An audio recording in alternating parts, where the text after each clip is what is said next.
Hello बच्चों, let's read the question. The question is amongst the following relation which is true in the case of an adiabatic process where gamma equals to Cp upon Cv. तो adiabatic process के लिए कौन सा सही रहेगा ये हमें बताना है. तो देखिए इसके लिए हमारा जो की कॉन्सेप्ट रहेगा, हम जानते हैं कि अगर हम एडियाबैटिक प्रोसेस की बात कर रहे हैं तो मतलब वो प्रोसेस जिसमें किसी तरह का हीट एक्सचेंज नहीं होता है between the system and surrounding, no heat exchange. इसका मतलब डेल्टा क्यू की जो वैल्यू होती है वो क्या होती है, इसके लिए जीरो होती है. डेल्टा क्यू आपका आता है जीरो. तो अगर मैं थर्मोडायनेमिक्स की फर्स्ट इक्वेशन लिखूं तो डेल्टा क्यू जो किसके बराबर होती है, delta W plus delta U. ये अगर जीरो है तो इस केस में डेल्टा डब्ल्यू जो आता है वो बराबर आता है माइनस ऑफ डेल्टा यू के. ठीक है. एडियाबैटिक प्रोसेस के लिए अगर मैं इक्वेशन लिखती हूँ, आइडियल गैस इक्वेशन हमारी होती है PV equals to N R T. तो जब मैं एडियाबैटिक प्रोसेस के लिए इक्वेशन लिखती हूँ तो हमारे पास दो इक्वेशन आती हैं.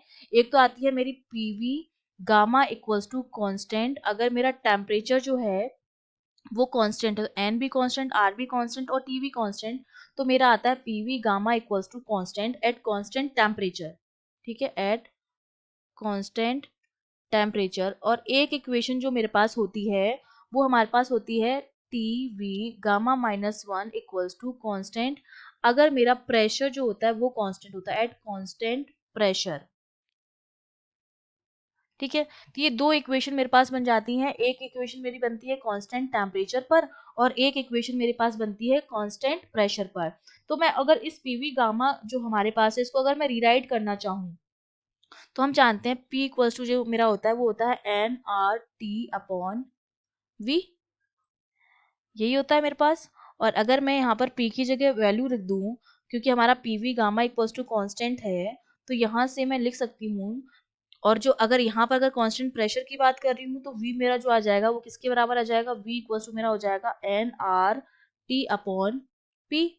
अगर मैं कांस्टेंट प्रेशर की बात कर रही हूँ तो यहाँ से मैं इसको रीराइट करना चाहूँ तो मैं ये लिख सकती हूँ P की पावर जो हो जाएगा मेरा वो वन माइनस गामा हो जाएगा. ठीक है. और T की पावर मेरा क्या हो जाएगा, गामा हो जाएगा. अगर मैं वॉल्यूम को कांस्टेंट मान लूँ, वॉल्यूम को अगर मैं कांस्टेंट मान लूँ, वॉल्यूम मेरा क्या है, कांस्टेंट है.